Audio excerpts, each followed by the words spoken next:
បាទជំរាបសួរលោកគ្រូអ្នកគ្រូទាំងអស់ជាទីគោរពអូខេបាទខ្ញុំង៉ែតករុនបាទសូមធ្វើការបកស្រាយពីចិត្តវិទ្យាអប់រំបាទបន្តទៀតបាទអញ្ចឹងក្នុង slide នេះយើងឃើញថាវិទ្យាស្ថានគ្រូកុសលការអប់រំគ្រូបង្រៀនអនុវិទ្យាល័យតាមប្រព័ន្ធបរិញ្ញាបូក1បាទអញ្ចឹងគ្រូនឹងគឺគ្រូអនុវិទ្យាល័យបាទតាមប្រព័ន្ធបរិញ្ញាបូក1បាទអញ្ចឹងមិនមែនបាទមិនធម្មតាទេបាទគឺគ្រូអនុវិទ្យាល័យ បាទតាមប្រព័ន្ធបរិញ្ញាបូក1បាទបរិញ្ញាបូក1កាលមុនគឺយើងមានតែ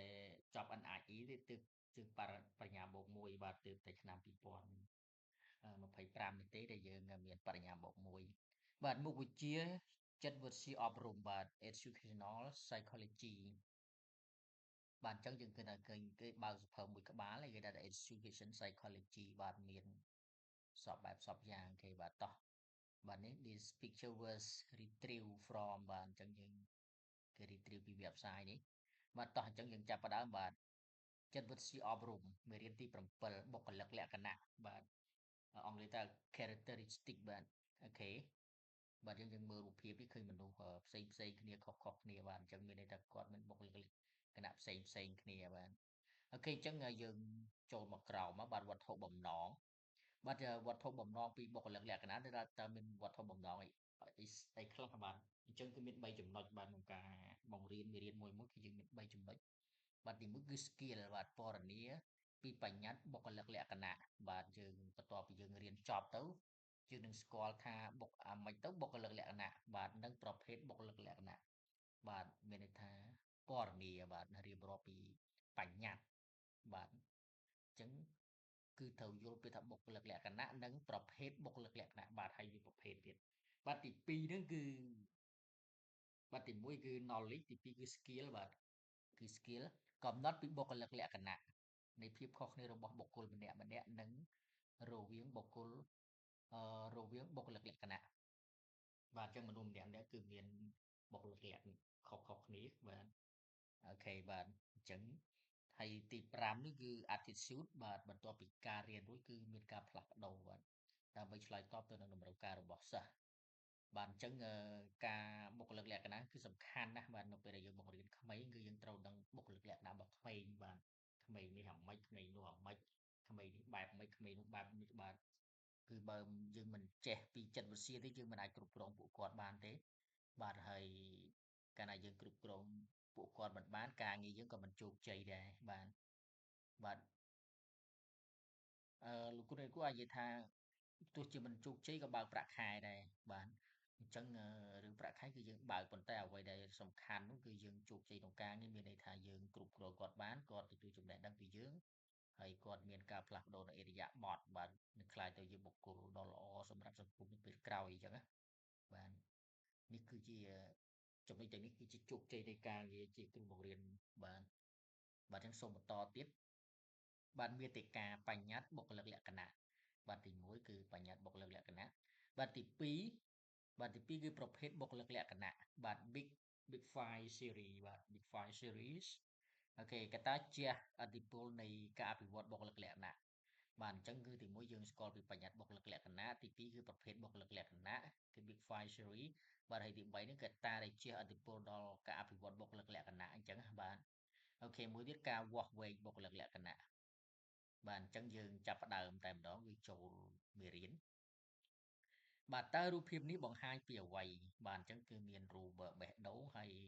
មានបើកទ្វារបាទហើយនេះគឺមាននារីម្នាក់ហ្នឹងគឺគាត់ពាក់អាវធំហើយគាត់លាដៃទ្រទ្រទ្រហែងបាទទ្រហែងបាទ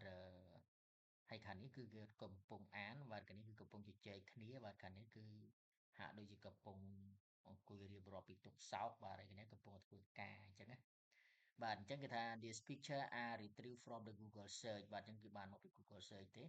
អូខេចុះបុគ្គលិកលក្ខណៈបាទបាទនារីម្នាក់នេះគឺគាត់កំពុងបាទអឺចិញ្ចឹងបាទគាត់គិតដល់ពាក្យថាបុគ្គលិកលក្ខណៈហ្នឹងមិនទៅអញ្ចឹងណាបាទយ៉ាងមិនទៅខេបុគ្គលិកបាទយើងថែមស្អេកមកបាទបុគ្គលិកលក្ខណៈsorry បុគ្គលយ៉ាងនេះបាទបុគ្គលបាទគេត្រូវរបស់គេហើយ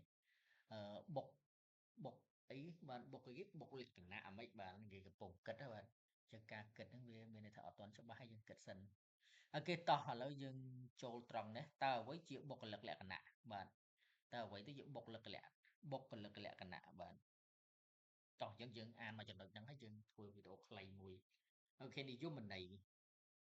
បុគ្គលិកលក្ខណៈជាលក្ខណៈចិត្តរបស់បុគ្គលម្នាក់ៗដែលវិវត្តប្រែប្រួលទៅតាមលក្ខខណ្ឌនិងឥទ្ធិពលនៃបរិស្ថាននិងសង្គមបាទអញ្ចឹងបុគ្គលិកលក្ខណៈបាទបុគ្គលិកលក្ខណៈហ្នឹងជានិយមន័យតែម្ដងដែលទាំងថាជាបញ្ញត្តិហ្នឹងគឺជាលក្ខណៈចិត្តបាទរបស់បុគ្គលម្នាក់ៗដែលវិវត្តប្រែប្រួលទៅតាមលក្ខខណ្ឌនិងឥទ្ធិពលនៃបរិស្ថាននិងសង្គមបាទកាលណាសង្គមគាត់ជាសង្គមសម្បូរសប្បាយរីកចម្រើនប្រជាធិបតេយ្យអីទៅគឺគាត់បុគ្គលិកលក្ខណៈរបស់គាត់គឺទៅបែបហ្នឹងទៅបាទពាក់ព័ន្ធនឹងឥទ្ធិពលនៃបរិស្ថានបាទអូខេគឺប្រែប្រួលទៅតាមលក្ខខណ្ឌទៅតាមឥទ្ធិពលនៃបរិស្ថាននិងសង្គមបាទអញ្ចឹងអឺបុគ្គលិកលក្ខណៈគឺជាលក្ខណៈចិត្តបាទចិត្តរបស់បុគ្គលម្នាក់ៗបាទថាដូចនៅតំបន់មួយដែលពោពេញទៅដោយអ្នកបោកទៅគាត់ក៏អឺក៏មានលក្ខណៈបុគ្គលិកចិត្តរបស់គាត់ទៅតាមហ្នឹងទៅអញ្ចឹងណាបាទអូខេនៅគាត់រស់នៅជុំវិញសត្វពហិអញ្ចឹងទៅគឺគាត់មានភាពស្មោះត្រង់ជឿជាក់បាទមិនកេងប្រវ័ញ្ចមិនបោកគេអញ្ចឹងទៅហ្នឹងគេហៅថាបុគ្គលិកលក្ខណៈមានន័យថាបាទបុគ្គលិកលក្ខណៈគាត់ល្អអញ្ចឹងទៅយើងវាប្រែប្រួលតាមបរិស្ថានសង្គមបាទអូខេតោះបន្តទៀតគឺយើងចូលនិយមន័យបានមួយនិយមន័យបុគ្គលិកលក្ខណៈបាទខាងលើគឺគេនិយាយពីអីគេបុគ្គលិកលក្ខណៈបាទហើយខាងក្រោមដូចគ្នានិយមន័យបាទបុគ្គលិកលក្ខណៈជាសភាពនៃការសម្ដែងចេញនៅសកម្មភាពនីមួយៗចំពោះសង្គមតម្លៃនៃបុគ្គលនីមួយៗនៅក្នុងសង្គមសង្កត់ធ្ងន់ជាពិសេសអូខេបាទជាពិសេសលើសីលធម៌គុណធម៌ចំណេះដឹងឋានៈតួនាទី